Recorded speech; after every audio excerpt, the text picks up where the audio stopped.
This episode is about why I switched from programming after I switched from programming to being a writer during the AI boom, and then back to being a full-time artist again.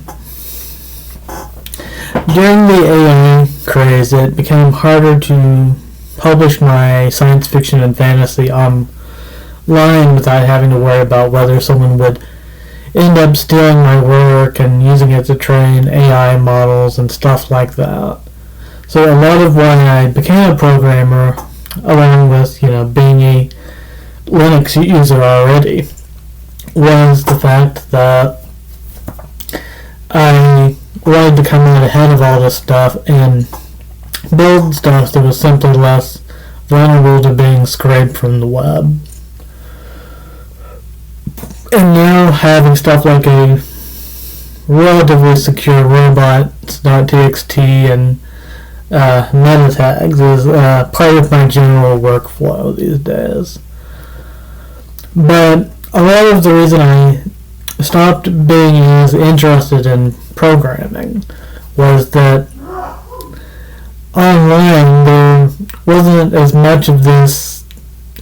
Like, for example, suppose you spent 3 years or so learning how to be a better Ruby, Python, shell scripting, maybe a little bit of Perl, self-hosting your own ForgeJS stuff in my case. And then so much of the software that is available for you to use, you have to a lot of times spend more time actually debugging it than using it the way that it was intended to be used.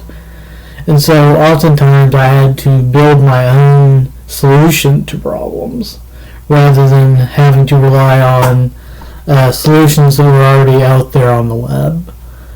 And this has led to other issues, like, well, for example, when I was using OpenShot, I would continually have to worry about whether that software would freeze when I tried to record a video. And so far, Olive does not have quite as much of a problem with that.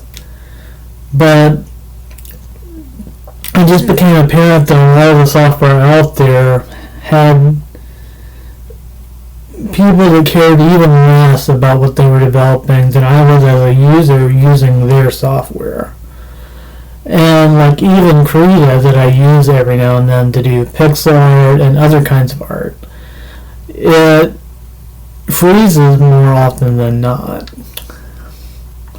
And so this puts me in a situation where I've had to return to some of my old interests, like painting and drawing traditionally with a mechanical pencil or a lead holder or pastels and other stuff, simply because I cannot rely on digital drawing software to work the way that they claim it does.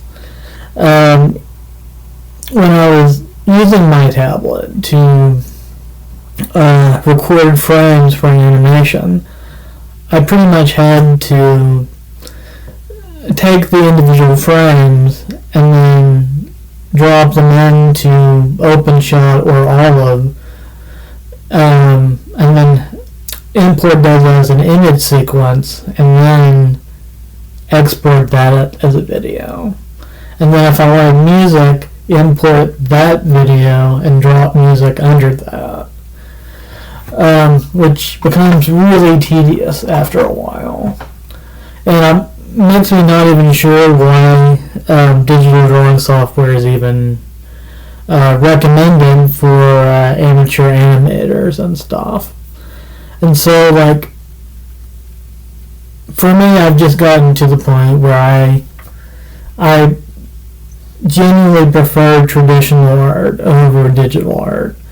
And the only digital thing I really use these days is playing the piano.